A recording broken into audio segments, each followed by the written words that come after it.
সাংবাদিকে আসসালামু আলাইকুম। আমি ইমদাদুল হক, গ্রাম ভুসছড়া, ডাকঘর ভুসছড়া, থানা কাউনিয়া, জেলা রংপুর।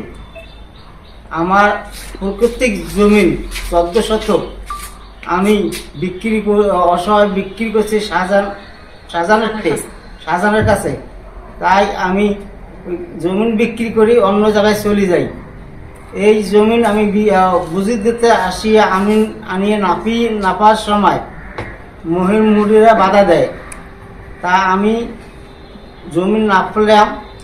এদিক মধ্যে মহির মুড়ির হুকুম মতন ওর ভাস্তা ছেলে সকলেই আমার গলা চিপি ধরিয়া আমার বুকের উপর চড়িয়া মারপিট করে এবং আমাকে বাঁচার জন্য দুলাল মিন্টু আগায় এবং তাদেরকেও ওরা মারপিট করে ছোড়া খাপ্পড় অমুক সমুক হুমকি দেয়।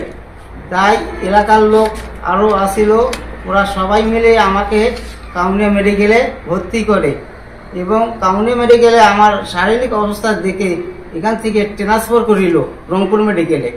তাই আমি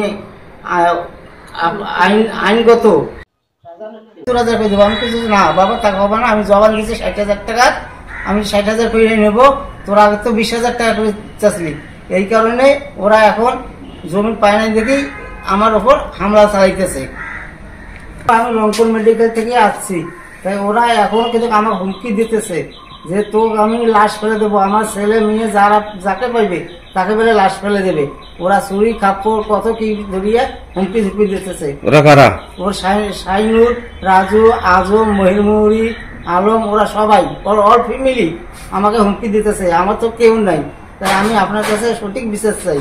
আমার তারপরে আমরা যে জমি কিনেছে শাহজাহান আঙ্কেলের কাছ থেকে জমি কিনেছে, তারপরে ওনাকে আমরা জমি মেপে দিয়ে গেছে, তখন ওরা আমাদের উপর হামলা চালিয়েছে।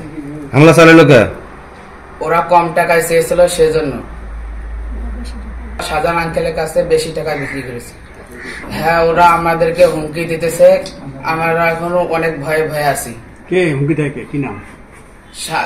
শাইনুর, রাজু, আজম, আলম এবং মহির।